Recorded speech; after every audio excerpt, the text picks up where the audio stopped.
प्रकृतेः क्रियमाणानि गुणे कर्माणि सर्वशः अहंकार विमूढ़ात्मा कर्ता हमिति मन्यते। नमस्कार मित्रों, ये जो श्लोक है भगवत गीता के तीसरे अध्याय का 27वां श्लोक है, जिसे हम आज गहराई से समझेंगे। तो आइए सबसे पहले इसके अर्थ को समझते हैं। तो जो श्लोक है वो कहता है, प्रकृतेः क्रियमाणानि अर्थात प्रकृति द्वारा क्रियामान, गुणे कर्माणि सर्वशः अर्थात गुणों द्वारा कर्म होते हैं सभी, अहंकार विमूढ़ात्मा अर्थात अहंकार को मूर्ख स्वयं मान के कर्ता हमिति मन्यते अर्थात स्वयं को कर्ता मानते हैं। तो इस श्लोक में श्री कृष्ण एक नया विचार हमारे समक्ष लेके आ रहे हैं और वो यहाँ पर अर्जुन को ये स्पष्ट कर रहे हैं कि इस संसार में वास्तव में कर्ता कौन है। तो श्री कृष्ण यहाँ पर कहते हैं कि इस संसार में जो भी कोई घटना होती है वो वास्तव में प्रकृति के गुणों द्वारा होती है, और जो मूर्ख लोग होते हैं वो स्वयं को अपना अहंकार मानते हैं और ये सोचते हैं कि इस संसार में वास्तव में कर्ता वो है। तो ये जो विचार है ये एक बहुत ही महत्वपूर्ण विचार है गीता का, और इस विचार को हमें अच्छे से समझना ही चाहिए, क्योंकि इसी के द्वारा हम आगे के जो संदेश हैं उनको भी समझ पाएंगे। तो यहाँ पर वास्तव में बताया यही गया है कि इस संसार में हमें ऐसा लगता है कि हम कर्ता हैं, किंतु वास्तव में हम कर्ता नहीं हैं। कर्ता वास्तव में ईश्वर ही है, जो कि प्रकृति के गुणों द्वारा इस संसार में हो रही सभी घटनाओं को संचालित करता है। तो ये जो विचार है ये ठीक प्रकार से हमें समझ में नहीं आता, क्योंकि हम वास्तव में अपने अहंकार में इतने खोए रहते हैं कि ये हमारे लिए बहुत ही कठिन होता है समझ पाना कि वास्तव में हम कर्ता नहीं हैं। तो इसको समझने के लिए हम एक उदाहरण देख सकते हैं। जैसे यदि आप एक वन का उदाहरण ले लीजिए कि एक वन में बाघ होते हैं और हिरण होते हैं, और हम ये जानते हैं कि बाघ जो होते हैं वो हिरणों का भोजन करते हैं। वहीं पे हम ये भी जानते हैं कि जो हिरण होते हैं वो वास्तव में वनस्पति को खाते हैं और उस प्रकार से अपना जीवन यापन करते हैं। अब यहाँ पर बाघ हैं, जो हिरण है वो है, और वनस्पति है। इन तीनों के बीच के जो संबंध है उसको देख करके हम ये समझ सकते हैं कि कैसे प्रकृति वास्तव में कर्ता होती है, ना कि कोई एक व्यक्ति या कोई एक जीव। क्योंकि यहाँ पे हम देख सकते हैं कि यदि इस वन में जो वनस्पति है वो कम होने लगती है, तो वनस्पति के कम होने से हिरणों की मात्रा जो होगी वो भी कम होने लगेगी, और यदि हिरणों की मात्रा कम होने लगती है तो उससे बाघों की मात्रा कम होने लगेगी, और यदि बाघों की मात्रा कम होगी तो उससे हम देख सकते हैं कि कैसे फिर हिरणों की मात्रा जो होगी वो बढ़ेगी। और आप इस प्रकार से देख सकते हैं कि एक से दूसरा जो है वो वास्तव में जुड़ा हुआ है। यदि प्रकृति में जो वन है उसमें जो वनस्पति है उसकी मात्रा में कुछ परिवर्तन होता है तो उससे हिरण की मात्रा में परिवर्तन होगा। हिरण की मात्रा में परिवर्तन से जो बाघ है उसकी मात्रा में परिवर्तन होगा। ठीक वैसे ही यदि बाघ की मात्रा में परिवर्तन होता है तो उससे हिरण की मात्रा में परिवर्तन होगा। हिरण की मात्रा में परिवर्तन होने से फिर जो है बाघ की मात्रा वनस्पति की मात्रा में परिवर्तन होगा।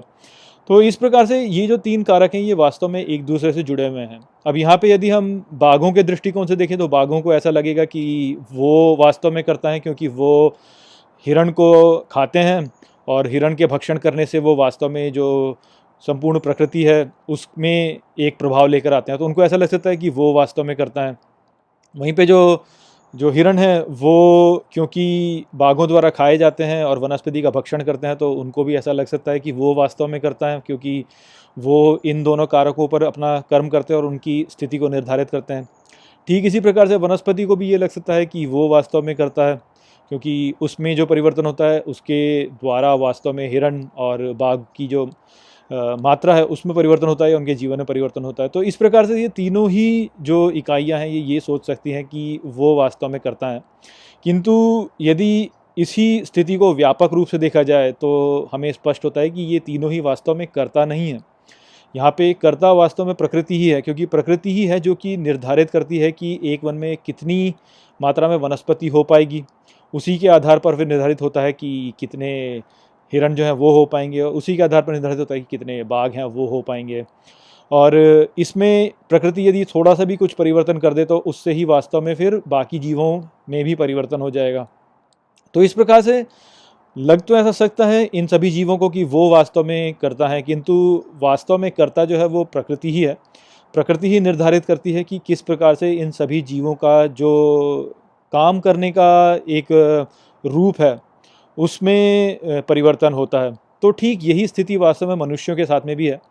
हम मनुष्य जो हैं वो वास्तव में ये सोचते हैं कि हम कर्ता हैं, किंतु कर्ता वास्तव में प्रकृति ही है। प्रकृति ही वास्तव में इस पूरे पर्यावरण को निर्धारित करती है और उसी के आधार पर फिर हम अपने कर्मों को बढ़ाते हैं। मेरे जैसा ही एक पुरुष जो आज एक प्रकार से कार्य करता है, वो आज से कई सहस्र वर्ष पहले वो और प्रकार से कार्य करता हो, क्योंकि उस समय पे जो प्रकृति की स्थिति थी वो भिन्न थी। मेरे जैसा ही व्यक्ति आज से 2 सहस्र वर्ष आगे बहुत ही भिन्न प्रकार से कार्य करेगा, क्योंकि उस समय पर जो प्रकृति की स्थिति होगी वो भिन्न होगी। तो कर्ता वास्तव में प्रकृति ही है। प्रकृति के आधार पर हम जो जीव हैं वो अपने कर्मों को निर्धारित करते हैं। तो क्योंकि हम वास्तव में अपने अहंकार से इतने अधिक जुड़े हुए हैं कि हम ये सोचते हैं कि हम हैं, इसी कारण से हमें ऐसा लगता है कि कर्ता वास्तव में हम हैं, किंतु ऐसा होता नहीं है। यदि आप स्थितियों को एक व्यापक रूप से देखेंगे तो आप यही पाएंगे कि हमारे जो कर्म होते हैं वो वास्तव में हमारी स्थितियों से निर्धारित होते हैं, ना कि हमारे द्वारा हमारी स्थितियाँ निर्धारित हों। हमारे द्वारा जो हमारी स्थितियाँ निर्धारित होती भी हैं वो वास्तव में एक चक्र का ही भाग होती हैं, और हमें ऐसा लग सकता है कि वास्तव में हम अपनी स्थितियों को निर्धारित कर रहे हैं, किंतु व्यापक रूप से देखा जाए तो वास्तव में स्थितियाँ ही होती हैं जो कि हमें निर्धारित कर रही होती हैं। तो इस बात को समझना हमारे लिए बहुत ही महत्वपूर्ण होता है। यहाँ पर निश्चित ही हमें इसका अर्थ ये नहीं होगा कि शांत बैठ जाना चाहिए और कहना चाहिए कि नहीं, सब कुछ तो वही करेगा, हमें कुछ नहीं करना चाहिए। किंतु हमें वो ज्ञान प्राप्त कर लेना चाहिए कि हम अपनी स्थिति को जानें, हम जानें कि प्रकृति या ईश्वर का जो इच्छा है वो वास्तव में किस दिशा में है, और हम फिर अपने जो कार्य हैं उसको उसी दिशा में लेकर जाएं। ये वास्तव में हमारा जो उद्देश्य है वो होना चाहिए, ना कि हम ये सोचें कि हम बड़े होते चले जाएं, बड़े होते चले जाएं, बड़े होते चले जाएं। तो आपने देखा ही होगा कि किस प्रकार से कई बार समाज जो होते हैं वो विघटन की दिशा में जाते हैं, और विघटन की दिशा में वो इस कारण से जाते हैं क्योंकि उन्होंने अपने कुछ मूल्य होते हैं जो कि बनाए हुए होते हैं, और वो उन मूल्यों में परिवर्तन करने को तैयार नहीं होते, क्योंकि वो अपने अहंकार से जोड़ते हैं और कहते हैं कि जो हमारे पूर्वज हमारे लिए छोड़ के गए वैसा ही हम करेंगे क्योंकि यही अच्छा है। उस स्थिति में हमें ये समझना चाहिए कि प्रकृति में परिवर्तन हो चुका है, उस कारण से हमें भी अपने कार्यों में परिवर्तन कर लेना चाहिए, किंतु हम वो नहीं करते हैं और अपनी इच्छा ही जो है वो इस संसार पर थोपने का प्रयास करते हैं। उस प्रकार के कार्य वास्तव में हमें नहीं करने चाहिए। हमें वास्तव में समझना चाहिए कि ईश्वर की इच्छा किस दिशा में है और फिर अपने कर्मों को उसी दिशा में ले जाना चाहिए। तो यही विचार है जो कि यहाँ पे बताया गया है। इस विचार को हम थोड़ा और गहराई से अगले श्लोक में समझेंगे। तो आशा करता हूँ कि मैंने इस श्लोक को आपको अच्छे से समझा दिया होगा। चलिए इसी के साथ इस वीडियो को यहीं पे समाप्त करते हैं। नमस्ते। वीडियो को अंत तक देखने के लिए धन्यवाद। यदि आपको ये वीडियो पसंद आया हो तो इसको अपने प्रियजनों के साथ में साझा करें और इस ज्ञान को और फैलाएं। यदि आपके पास कोई भी प्रश्न है तो मुझसे इंस्टाग्राम पर जुड़िए। वहाँ पर मैं हर शनिवार रात को एक लाइव Q&A सेशन रखता हूँ और आप मुझसे वहाँ पर अपने प्रश्न पूछ सकते हैं। जय श्री कृष्ण।